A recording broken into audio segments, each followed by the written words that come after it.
Hello mga ka-boxing fanatics, welcome na naman dito sa ating YouTube channel at dito rin sa ating Facebook page, Uyod Boxing TV. Halika't pag-usapan natin itong kumalat nga na balita na di umano, isang Japanese boxer ang kalaban ni former 3 Division World Champion at nag-iisang angas ng Pilipinas, Jandrel Cuadro Alas Casimero. Yan po ang isa sa pag-uusapan natin at isa dito nga sa pag-atras ni Naoya Inoue at kampo ni Naoya Inoue sa utos sa isa sa 4 na sanctioning organization, itong WBA. Nalabanan niya itong si Murodjun Akhmadalib na alam mo natin na isa sa mga dekalibring boksingero dito nga sa timbang na pinaghaharian ni Naoya Inoue sa 122. At bago ang lahat, huwag kalimutan mga ka-boxing fanatics na mag-follow dito sa ating Facebook page at dito rin sa ating YouTube channel. At paalala po mga kaibigan na hindi po tayo professional boxing analyst, tayo po ay casual fan lang ng boxing. So, ito ay personal opinion natin based sa nakikita natin ngayon na pag-atras ng kampo ni Naoya Inoue. Isa po ang dahilan dyan Ayaw matalo ng promoter ni Naoya Inoue, itong kanilang alaga na si The Monster of Japan, Naoya Inoue, sa isang challenger na si Murodjun Akhmadalib. Yan lang po yung dahilan Kaya masasabi ko na magaling talaga itong promoter ni Naoya Inoue, lalong-lalo na itong si Bob Arum. Talagang inaalagaan nila si Naoya Inoue, parang bata na inaalagaan. Anyway, mga ka-boxing fanatics, alam mo natin na si Naoya Inoue ay talagang halos lahat na laban niya ay ginanap dito sa kanilang baluarte. Isa rin yan sa mga talaga makikita natin na inaalagaan talaga nila itong si Naoya Inoue na hindi madungisan ng talo. Lalong-lalo na plano nilang umakyat dito nga sa timbang na 126. Kung nagawa nilang iwasan si Casimero, si Cuadro Alas sa 118 at dito sa 122 ay talagang tuluyan na talagang iiwan nila ang 122 na timbang at aakyat dito nga sa 126. Ito po ay opinion ko lang mga boxing fanatics. Kasi nga alam mo nating lahat, hindi natin maitago na isa sa potensyal na makakatalo ni The Monster of Japan, Naoya Inoue, dito sa timbang na pinaghaharian niya. Hindi ako natatakot sabihin to sa inyo at hindi ako nahihiya kasi Pilipino naman tayo At alam kong alam nyo yan. Meron lang iba mga bashers at haters. Pero aminin natin sa hindi.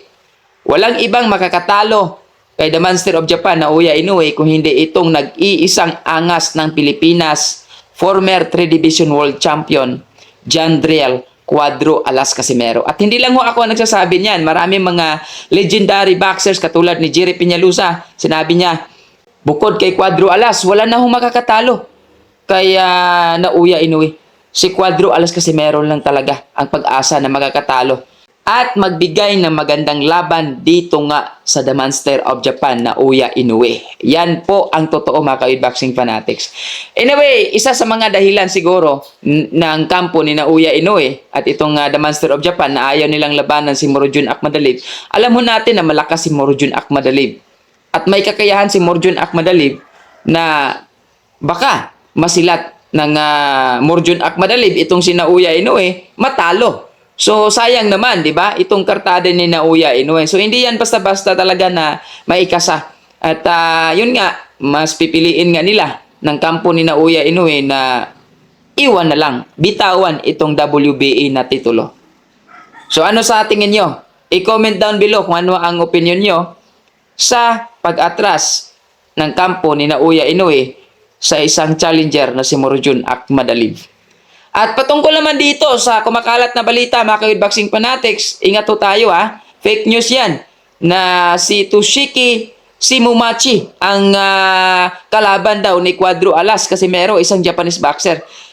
Fake news ho yan mga ka-boxing fanatics dahil hanggat hindi po nagbigay ng official announcement itong o naglabas ng official announcement itong Treasure Boxing Promotion, ibig sabihin lang yan, wala ho tayong sapat na ebidensya na magpapatunay na isang Japanese boxer ang kalaban ni Cuadro Alas. Hintayin lang ho natin na mag-announce itong Treasure Boxing Promotion, itong TBP, promoter ni Cuadro Alas Casimero, na i-announce na nila officially itong upcoming fight ni Cuadro Alas Casimero.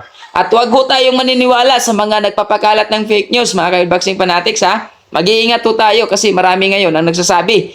Meron ng venue at meron ng itong specific na kalaban talaga na sinasabi nila na si Toshiki Shimumachi. Mag-iingat o tayo.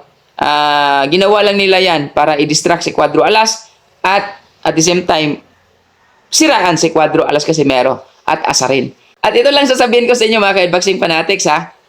May laban si Cuadro Alas. Hintayin lang ho natin na mag-announce na itong kanyang promoter at itong kampo ni Cuadro Alas Casimero. Yo! Cuadro Alas 3-time world champion ng angas ng Pinas, Batang Ormoc, John Rel Casimero. Guys, kung bago lang kayo sa YouTube channel na to, Uyod Boxing Fanatics, so ano pa hinintay nyo? Mag-subscribe na! Let's go!